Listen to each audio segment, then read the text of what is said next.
Okay, welcome back to hopefully the last tutorial in this series. I'm going to show you how we can now import our OBJ and project our footage back onto that mesh, just like we had in Maya, and then we're going to export a flat texture map of the face, and then we'll paint whatever we want onto that face, okay? So first of all, I'm going to read in my geometry, so I'm going to create a read geo node. So read geo. And I'm going to double click in here in file, and here it is, face mesh version 2 in my Maya files, scenes, Nuke exports. No, it'd be Maya exports, wouldn't it? Maya exports and face mesh v2.obj. I'll click open, and we'll plug that into our scene node. And you can see there it is, but it's got no texture on it at the moment. So what we need to do is we need to use a project 3D node.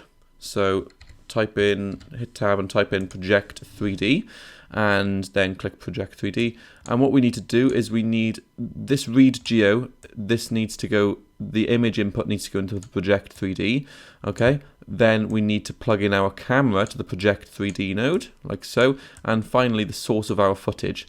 So if we play it through now, you may think, well, what's changed? Well, if we turn our footage off, disconnect the background from the scanline renderer, we actually have our footage being projected onto that geometry. And if we come into our 3D view, it's basically the exact same thing, more or less. Well, yeah, the exact same thing as what we had set up in Maya. So you can see as we pull through, that's what it looks like. And in our 2D view, it's basically that. Okay, so now that we know that that works, what we can do is we can do a really clever trick within Nuke, within the scanline renderer, to actually get a full texture of the face, and then we can paint whatever we want on the face, project it on, boom, that's the end of the project. But first of all, we have to export a texture. So really neat trick, come into the scanline renderer and come down to projection mode and change this to UV. And it does look a bit terrifying, but basically it's a flat texture of the face, alright? What you want to do is you want to get 3 frames exported from Nuke, and you want them to be one of the front-on view, one of like where it's got a side-on view like that. So if we come in to side view, and one where it's the other side view like there. So you'll see what I mean when I do it. Okay, so let's start. Okay, so let's scrub through, and I think right at the beginning we've got some frames where my face is basically pointing forward, so we've got a good view of the middle section of the face, so I think that's good. What I'm going to do is I want to write this out as a JPEG, so like I said, we want to write out 3 JPEGs, but before we do that, we want to make sure that we make this a square texture, okay? So let's just put a reformat node, so reformat, put it in there, and change to 1K square. Where is 1K? Square 1K. There we go. And it's not really done anything. It's just added black bars. So you just want to make sure you go resize type and distort. Okay. There we go. There is my face. Perfect. Right. Okay. So that's that. I can now write this out. So I'm literally just going to go JPEG. Don't need anything more. And save it in here. I'm going to go face underscore texture underscore, and it's frame 170, isn't it? Yeah. And dot JPEG. Click save. You don't really need to do this, but I'll just turn the quality to 1. Render custom. Make sure custom selected. So you're just doing frame 170. Click OK. Okay. What we need to do now is pick another frame where the face is side on. So as we scroll through, you'll see it's just to get a little bit more detail. So if we come back to 170, it's a little bit blurred on this side of the face, but as we scroll through, because it's more detailed here because I've turned this way, okay? So I think frame, let's just have a scrub around here, 214, that should be, yeah, we got enough detail there. So again, with the reformat node, what we're going to do is write out frame number, what was it, 214. Okay, click render and just make sure this is frame 214. Click OK, and cool, let's render that out. And now we need the other side of the face. So scroll forward, and I've turned by about here. So let's just check. Yeah, maybe 285. That looks fine. And we got enough detail in that side. Write it out. 285. 285 and click render, and then just change this to 285 as well and click OK.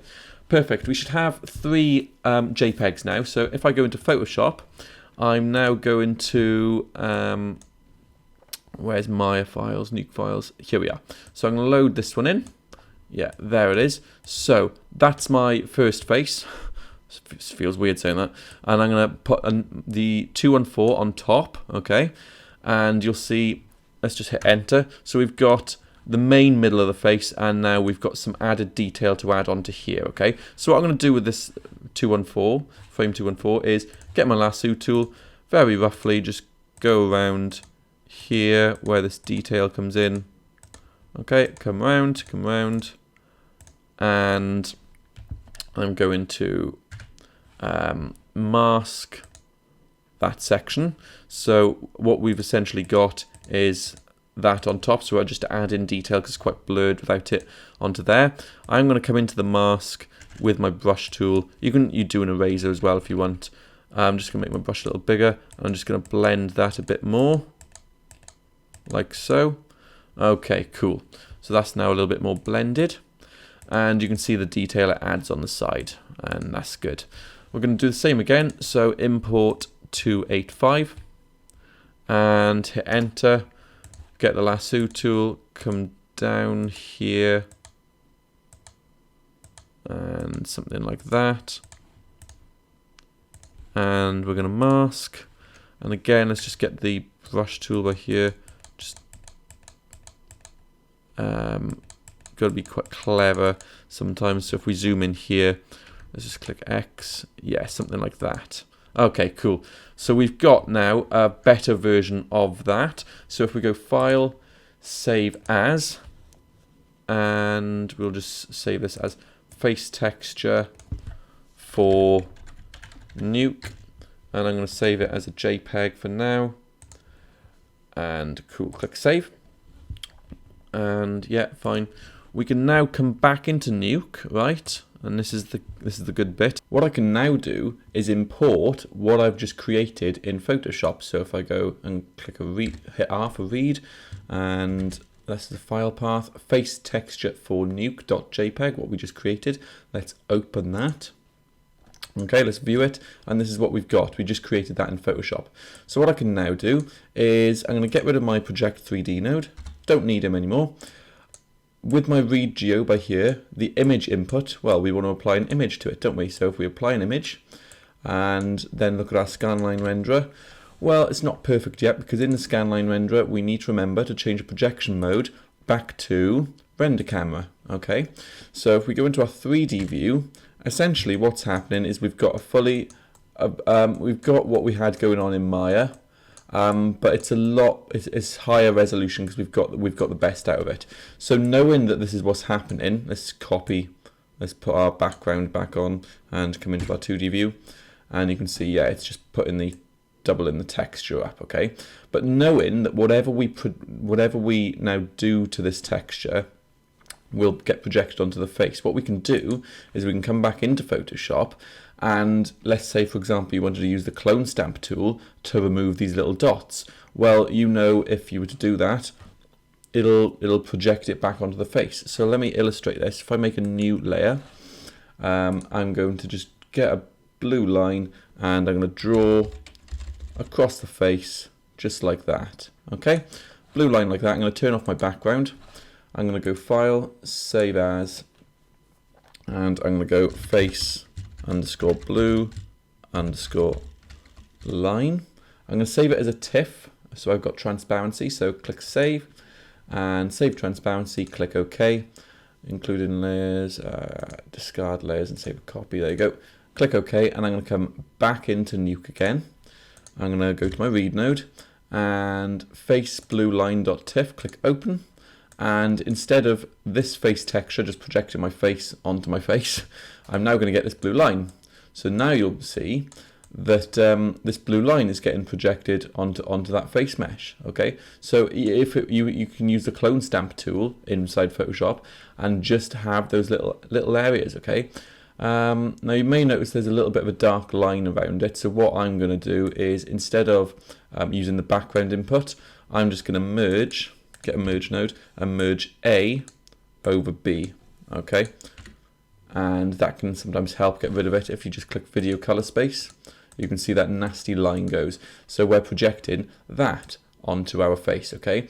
Now this is still quite important, because in the next lesson we've put the principle into practice. We've seen how we now project things onto this, how we texture this face. So what we're going to do next in the next session is we're going to look at how we can go back into Maya and create a flat nose, so sculpt a flat nose down and then project a Voldemort sort of slits onto the nose and remove the nose and color grade it and color correct it so it all fits, okay? So I hope you found this bit useful. Go ahead and remove the dots with the clone stamp tool in Photoshop if you want, so just come in and clone stamp tool, where are you? Let's go onto the right layer. Hold in Alt with the clone stamp tool. You know, just go in and paint in like that. Actually, make sure it's on a new layer. So just go like this. Paint out these little bits if you want. And there, if you turn this bottom layer off, you can then save this out and then reproject it on inside of Nuke. Okay, so cheers for tuning in, and I shall see you in the next lesson of this tutorial.